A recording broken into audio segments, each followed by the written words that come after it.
So this guy is again a foreign minister for Iran, Ali Akbar Salehi, who happens to be, I mean, he's saying, listen, you got to look at it from these other people's point of view. I'm not, and then you're not a patriot, or you're.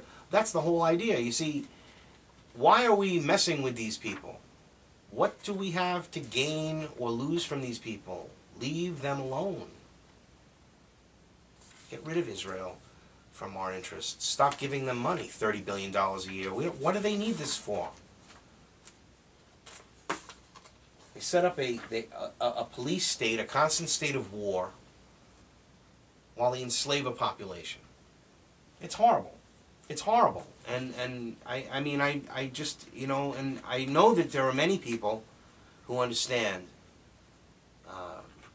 that it's like that. And if you're awake, you know what's really going on, because you know that Rothschild owns 85% of Israel. And then you get into the whole oil thing with the Rockefellers and Queen Beatrice and of the Netherlands and other interests in the Dutch Anglo-American Empire,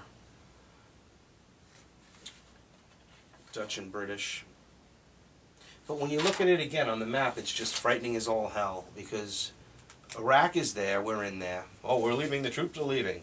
Afghanistan, they're going to be there forever because they've got the heroin to move with the poppy, and they got the lithium. So, Afghanistan is, and then, the oil's in Iran and Iraq, like Iraq's toppled. They're in shreds. Globalists are all in there. They all got their central bankers are all loving every moment of it. And the nuclear program that Iran has at these locations that are at risk, these centrifuges, they claim they have enough to stockpile needed to make almost 2 nuclear bombs from the low enriched uranium that's necessary, installed at units at Natanz enrichment facility. Well, I don't know. I just, we heard that they were years away from getting this technology. Could they have gotten the technology covertly and paid for it? Of course. So all is possible here. So that they have the ability to make 2 nuclear bombs already. So they haven't done anything, and so you're going to provoke them because they have the ability to do it. I don't know. It just really makes me nervous, because I see this thing going down a very bad road, ladies and gentlemen. Iran is going to make all these other wars look like, this isn't going to be good. Because, I don't know. It really is the New World Order just tightening its grip. And people have to wake up. Listen, everybody out there, listen to my voice.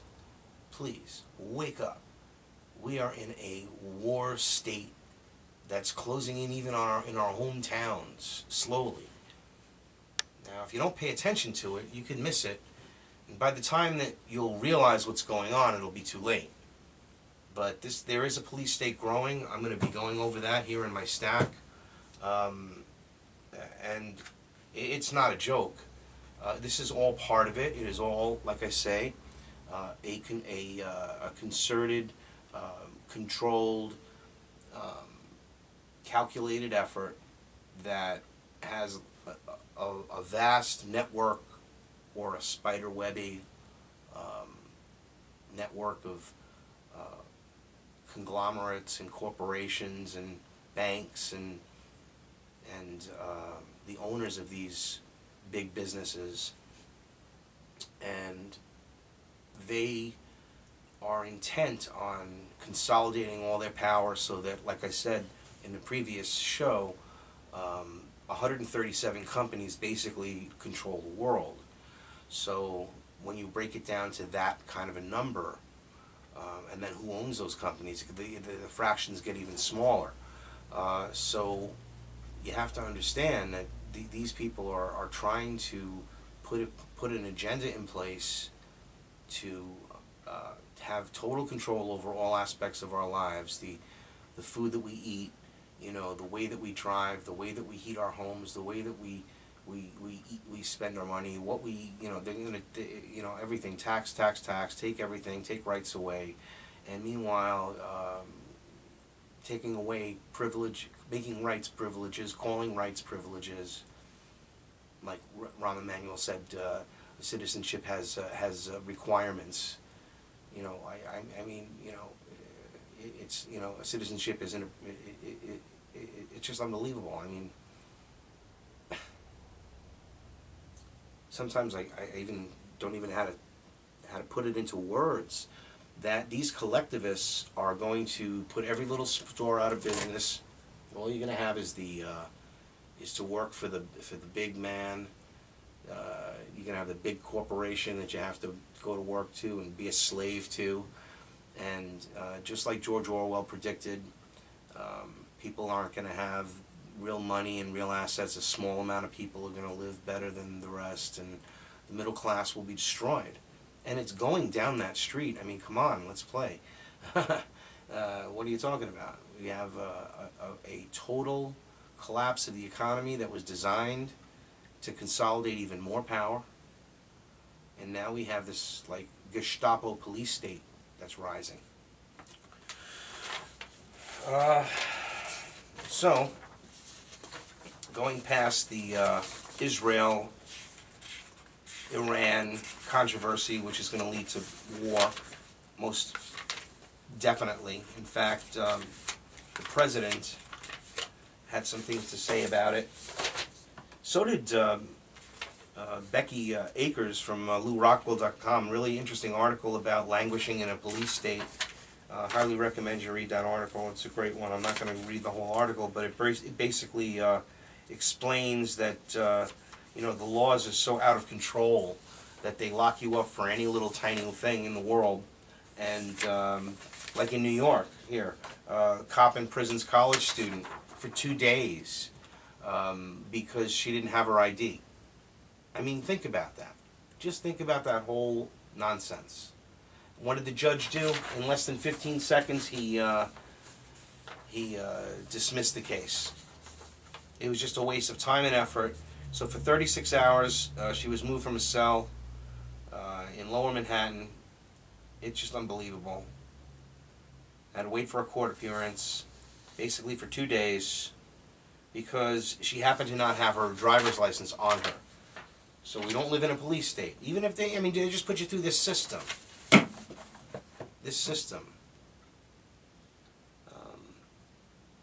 Constantly, over and over again. And now you have the same thing. Jim Dwyer from the New York Times wrote an article about it, about Samantha Zucker. And I mean, you were in the park after it's closing, and you don't have you get a trespassing ticket. I mean, come on, it's unbelievable.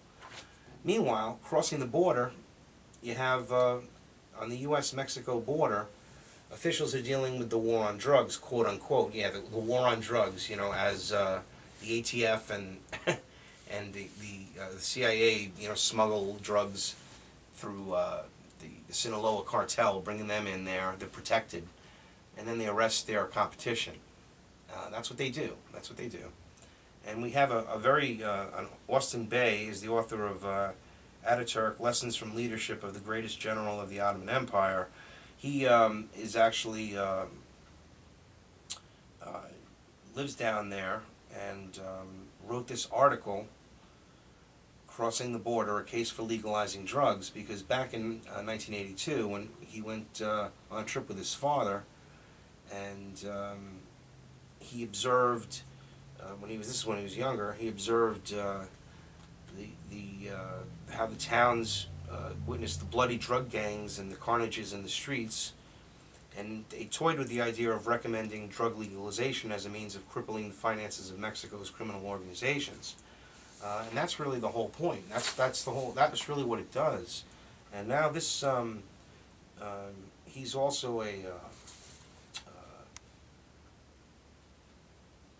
military, I think he was a colonel in the military.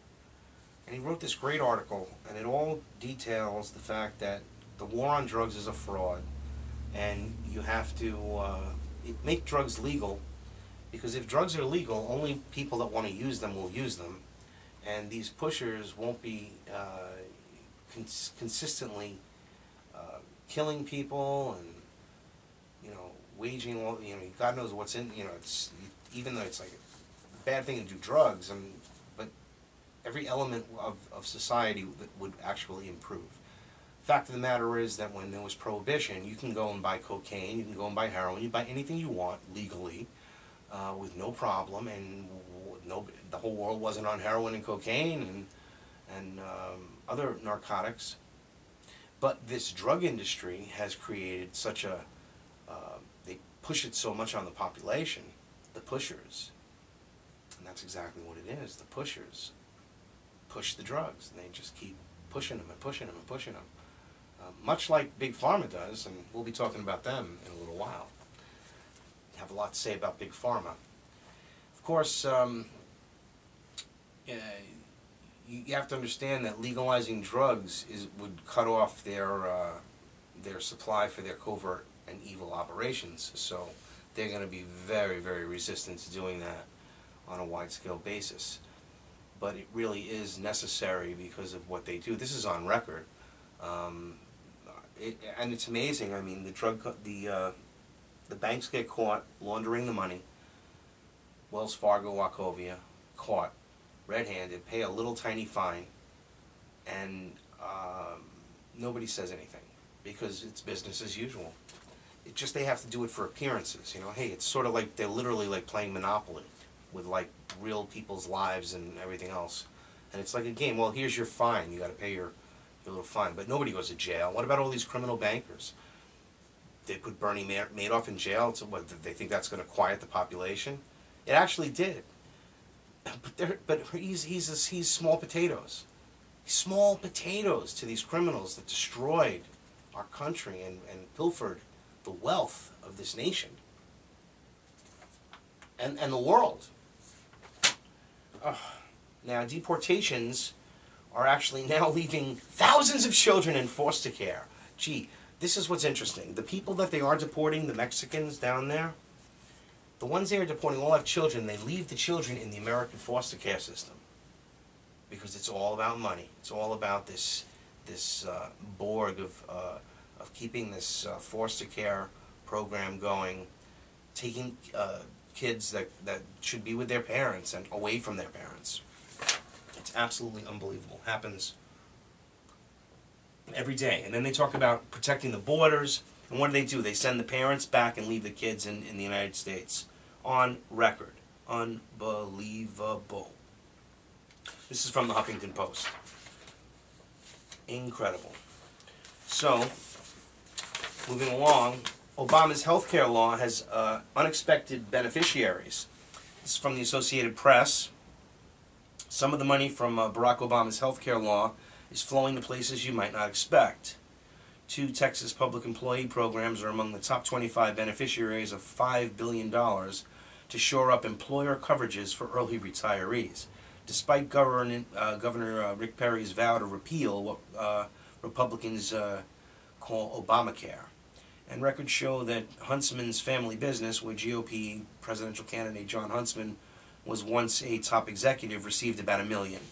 What else is new? These guys are all criminals. Perry, all of them. They, you know, not John. I just I was gonna say McCain. Kane, Mr. 666. I should say 999 is really 666. Yeah, this guy's his program will just further enslave us. He worked for the Federal Reserve. He is literally playing that whole number 666. That's what it is. 999 is 666. So run from him like the plague. Run from the Bilderberg attendee 2007 Rick Perry like the plague.